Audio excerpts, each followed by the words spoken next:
What up? Grandpa coming at you for another video. Like and subscribe, share, comment. Man, I appreciate all the comments. I recently like I responded back to a subscriber. I mean, hey man, I appreciate everything. It's been a lot of encouraging words. I appreciate it. Now, let's get down to business. I didn't want to do this. I didn't want to do this. Now, I don't think I've said it straight out, but I think I have. But just to reiterate, it's a lot of LeBron talk. Um, I don't want to pile on. It's not because I feel sympathy for him or anything like that. It's just like almost like an echo chamber type thing. You get what I'm saying? So many people got comments about LeBron. LeBron is polarizing. I mean, it's just the way it is. So the reason why I'm making this video is because I was looking at Jason Whitlock, um, fearless, whatever, and he was going in about how the media, well, more specifically, the debate shows with Skip Bayless, and basically he blamed Skip Bayless for this atmosphere that's surrounding LeBron. This atmosphere of critiques and comments or whatever the case. Um, I Jason Whitlock did that was mad low, man. Like messing with an old man. And Skip ain't thinking about you, man. Like to say that Skip was the reason. Actually, and Steve Kim corrected you on that. Actually, Skip Bayless was the catalyst to the sympathy that LeBron is receiving. Skip Bayless was going in so hard about LeBron, calling him the fake king and all that. He was, constantly, pointing out things about LeBron that's relevant today. LeBron has been playing the same way ever since he's been in the league. Actually, I think he's regressed.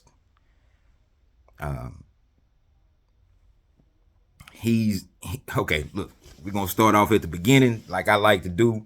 It's not gonna be too long because I mean, like everybody knows the story. So LeBron gets drafted out of high school. He's he's like supposed to be the next new thing. I was watching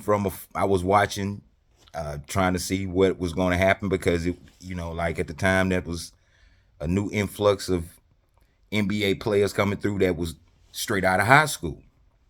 It was like a big run on them. Like names like Darius Miles and what's that guy that was in Detroit he was Corleone something.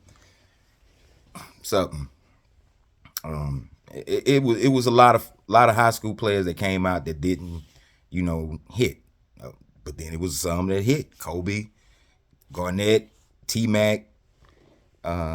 It's a couple more in there that's done things, but like for the most part, these high school players were coming in, like more than ever. So LeBron comes, he put some new juice, so to speak, behind the Cavaliers. They was something to watch. Didn't make the playoffs the first couple of years. I was looking at a video of my own not too long ago, and it was that I think at the third year they didn't make the playoffs, and it was like a watch because they had a game against somebody, and if they won that game, they would have went. But unfortunately, they didn't go. They was speaking to LeBron.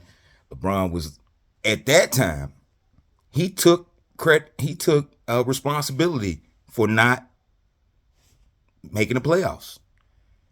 So I thought, I'm thinking, what happened between then and now, where he just absolutely expects everything to go his way, and he complains for calls. If whoever is a fan of LeBron sees this video, like, it's the truth. It's nothing. Nothing's made up. It's no bias. I'm not going after the man. I honestly don't know the man. I don't know the man. I'm I'm happy with my life. I'm not angry at anything. So what I'm saying today is not can't be considered hate. That's just like a self-preservation mechanism that's embedded in like a lot of LeBron fans.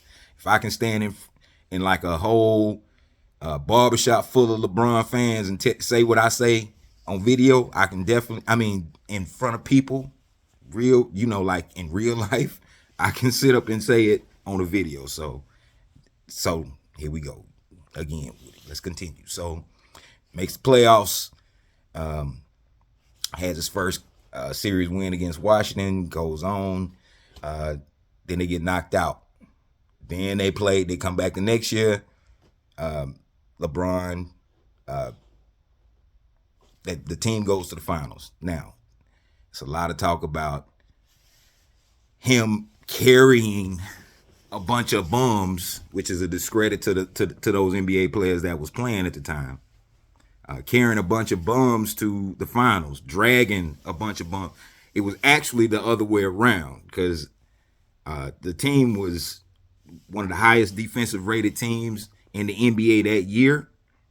They caused Tim Duncan to have his worst playoff series, I think, of all time.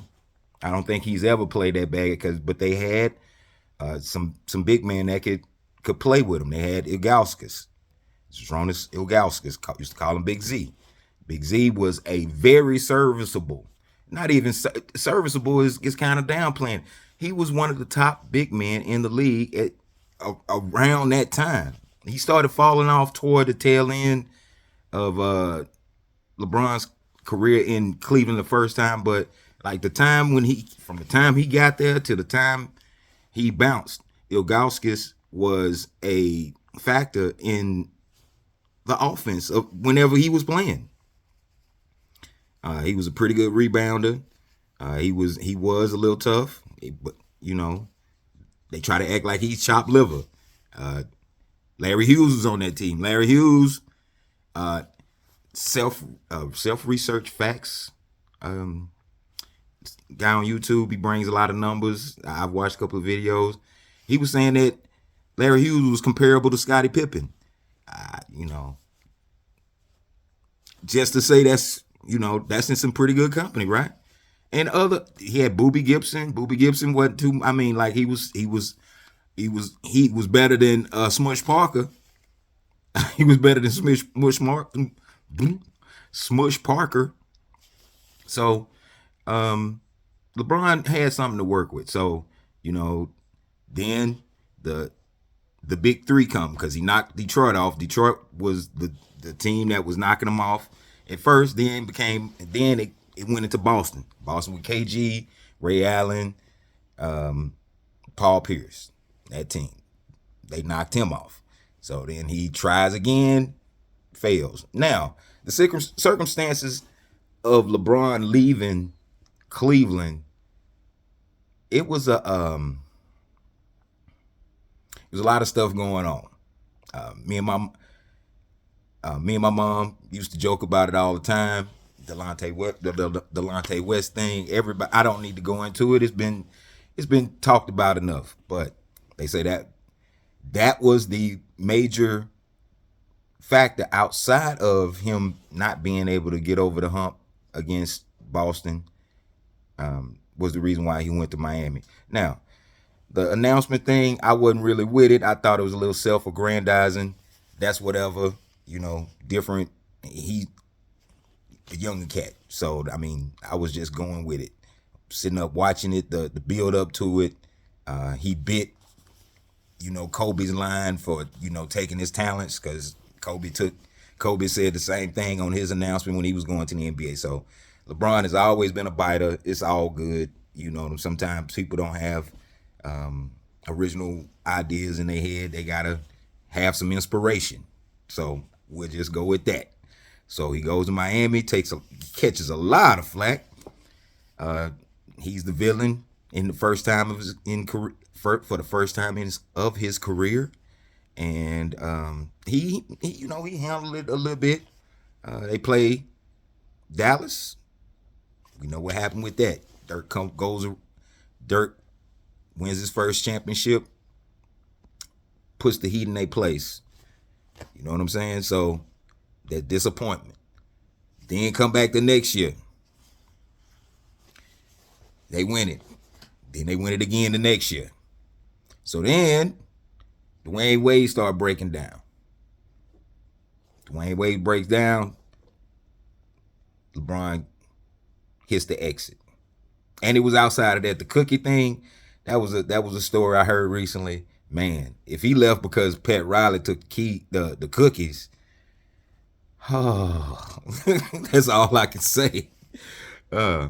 So he leaves Miami, puts it out that he's going back to Cleveland. It's a nice team waiting on him. You got Kyrie Irving, you got Kevin Love. They struggle a little bit. They go to the finals. They meet Golden State. They lost to Golden State that year. Come back next year, they won it. LeBron brings a championship to Cleveland. Cleveland, this is for you. The famous quote. Basically, try to be like KG. So then come back again. LeBron was moving behind the scenes trying to get Kyrie out of there. Kyrie gets wind of it, blows up the spot, gets traded to Boston. Now, what I'm going to call these guys that's in the media that constantly, that's constantly praising LeBron, whatever. I'm going to call them praise merchants. Because that's what they are. That's what they are. Nick Wright. Oh my God. Nick Wright. But you know what? They got me on another one. So then Whitlock also goes into comparing Jordan and Ahmad Rashad. And who was the other? That they were comparing? But the thing about Ahmad Rashad was a former football player. Ahmad Rashad had one of the baddest women in the industry. So he had credentials. He was cool with Jordan. Him and Jordan was cool. Now they talk about the year when Jordan goes to Vegas. Goes to Atlantic City during the playoffs. They talked about that. I remember that. Jordan did come off a little, like he was trying to control the situation a little bit. That comes with clout. That's the whole reason why you try to work for clout. You get benefits sometimes. I understand all that. So, but LeBron, he has Windhorse. He was trying to put it on Skip. Nah, Skip was the sympathy side. He was the inciting the sympathy side. Windhorse was the one giving all this extra praise and I don't even like the term, but glaze. I'm not gonna use that. They were riding. I'm gonna use that term. I'm an older guy. I'm more comfortable using that term. They were riding way too hard. So then he's in Cleveland for a little bit. They not going nowhere. He getting his numbers. He doing his thing. They go to the finals like 4 or 5 straight times. Only came out with 1 win. So LeBron at that point has a championship count of 3. I think to match his MVPs. That's a nice career. He could have walked away from the game by then, but nah. Out of nowhere, Because I remember when it happened. It wasn't really out of nowhere because you knew he was going somewhere. But out of nowhere, he goes to the Lakers. At the time, that was thought to be not that wasn't even imaginable, because why would a player of his status want to go to a franchise freshly off of their major player, which was Kobe Bryant? He wants to go behind that. So he goes to the Lakers. They had that young nucleus, Brandon Ingram. They had Lonzo Ball. They had Jason Hart. They had Clarkson, I think, if I'm not mistaken. They had Kuzma. All that talent slowly goes out the wayside, and it was a lot of rumblings beforehand. It was a couple of things that went on, you know. Then at this time, when he hit the Lakers, this is when he starts getting hurt every year. Now, the first time he got hurt with the hamstring thing, or was it? I think it was a hamstring. It was a groin. The groin. That's what it was. I think he, you know, it seemed like, you know, that he just basically stretched himself. But like somebody that spends $2 million on their body, that should be, you know, some grimacing. But like you can get back out there. But he was out. This started his string of getting injured every year ever since he been in the Lakers. Now that he's with the Lakers, in my opinion, after being a long time watcher of the NBA, he's basically took them to the point of no return. I don't think it's any kind of return to the type of aura or status. That's a better word. It's no return to the status that they had since he's been there, because everything that he's done, or not everything he's done, everything that the organization has done has been out of character. And now they got Luka. Now it's a whole bunch of talk about him going to be the MVP. Man, please, if you watch these games, and that's the thing, I watch a lot of these games. Right now it's Phoenix and Phoenix and the Clippers. Oh man, Clippers look like they might get them. Phoenix in a free fall. So get back to the point, because it's about to close up. I done went way longer than I normally do, but this is LeBron James, so you gotta have, you know, I gotta put a little bit in it. So he's flopping all over the place, constantly complaining. He's doing all kind of stuff. Like, that's not the actions of a I don't want to say a mature man. I'll just say that all these actions, I understand. I don't understand it, but I understand it from the standpoint of why you want to do it. You was trained by Dwayne Wade with the foul thing. You know, that's the reason why Dwayne Wade went out. But like, you know, all these theatrics and all this, it ain't even, it's not even worth it. You know, it takes a lot from the game. Like I made a video the other night, my last video actually, it was talking about how it was just a chore to watch that. Now they got Luka, and that's double the cries. So now we're in present time, talking about him for being the MVP. Man, if they make him the MVP, that's a travesty.